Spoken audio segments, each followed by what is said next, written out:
Ave Maris Stella. Hello and welcome back to Vatican II in a Year. This is your host, Father Matthew Schneider. I am a priest of the Legionaries of Christ and I teach theology. This is a podcast on the StarQuest Production Network at sqpn.com. Today we're on day 311 and we're covering Gaudium et Spes 25, which is on our social nature and how it brings us together. If you want to follow along, we have a reading plan and more details at sqpn.com/Vatican or frmatthewlc.com/Vatican.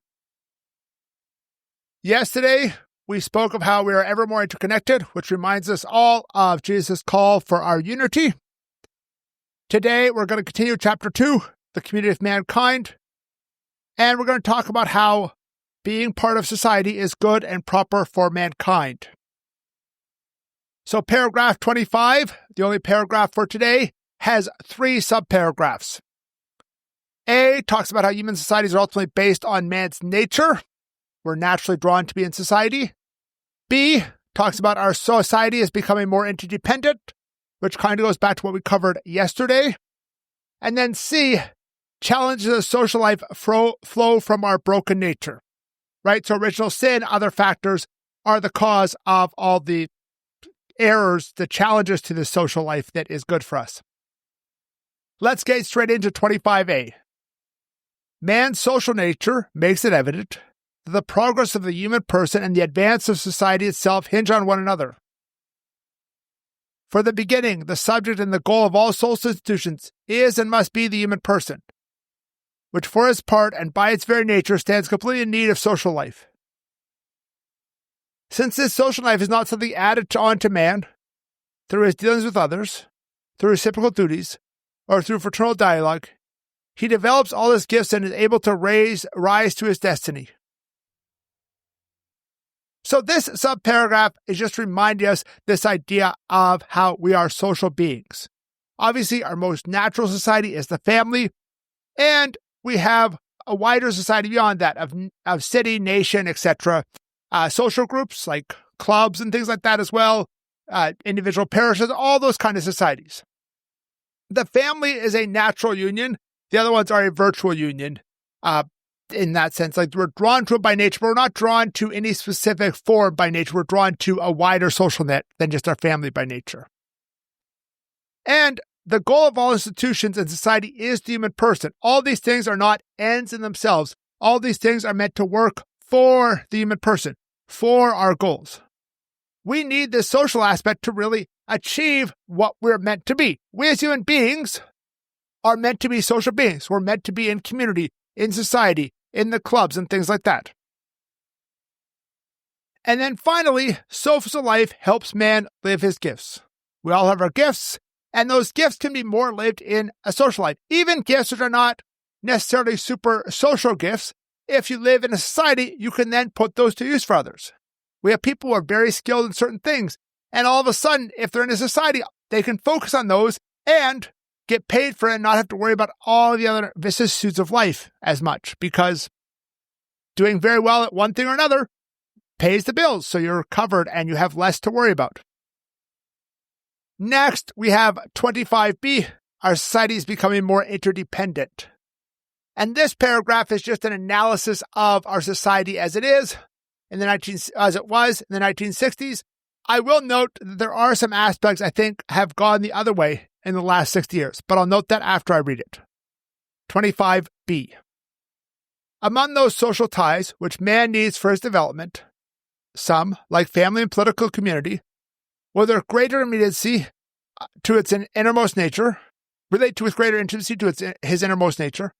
Others originate rather from free decision. In our era, for various reasons, reciprocal ties and mutual dependencies increase day by day and give rise to a variety of associations and organizations, both public and private.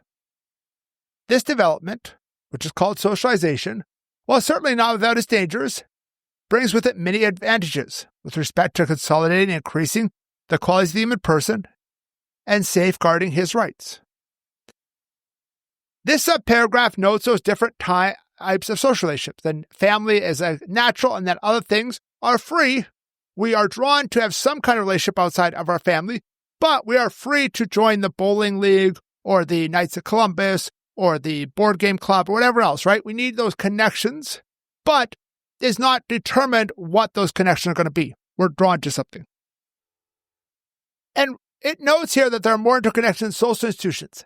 In the last 60 years, that's actually gone the other way. There's a great study called Bowling Alone, talking about how bowling leagues have gone dramatically down, but bowling is still popular. And that's kind of the opening analogy it talks about.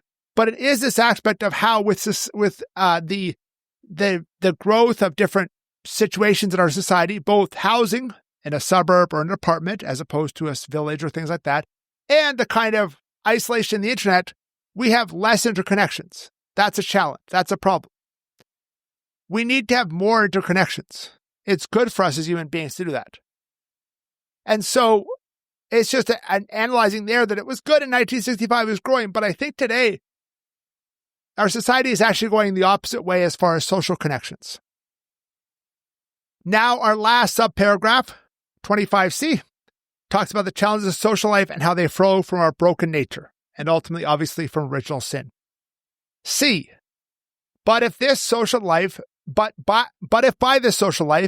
human person is greatly aided in responding to his destiny, even in his religious dimensions, it cannot be denied that men are often diverted from doing good and spurred toward and by the social circumstances in which they live and are immersed from their birth.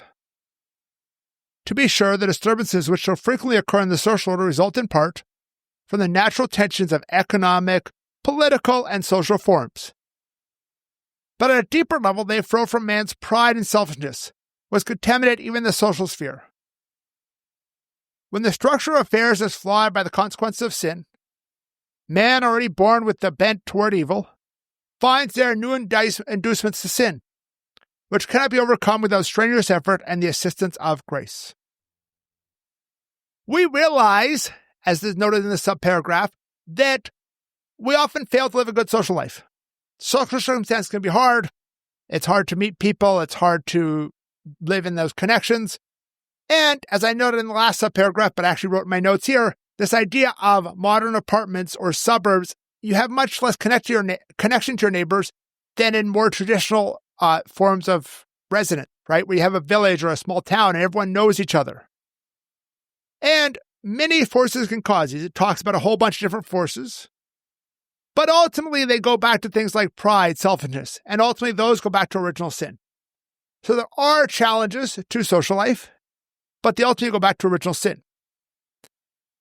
I would note here, following from what I said with the last subparagraph about it getting worse, is I think technology has moved in a way where oftentimes it actually promotes less social interaction. You're interacting with AI, or you're just so isolated in your own little electronic area or things like that. So that's a challenge. So that concludes today. Thank you for listening to this episode of Vatican II in a Year. This is a listener-supported podcast, and you can donate to help StarQuest produce it and other great podcasts at sqpn.com/give. You can give one time, monthly, or join the StarQuest Patreon. Tomorrow, we're going to continue with the next paragraph of Gaudium Spes. That's paragraph 26, on people who are more aware of human dignity. Please join us then to learn more about Vatican II, which can provide a blueprint for the Catholic Church. Go to sqpn.com/Vatican, frmatthewlc.com/Vatican, or Vatican SQPN on Facebook and X for more information on the podcast, such as playlists for individual documents and a reading plan.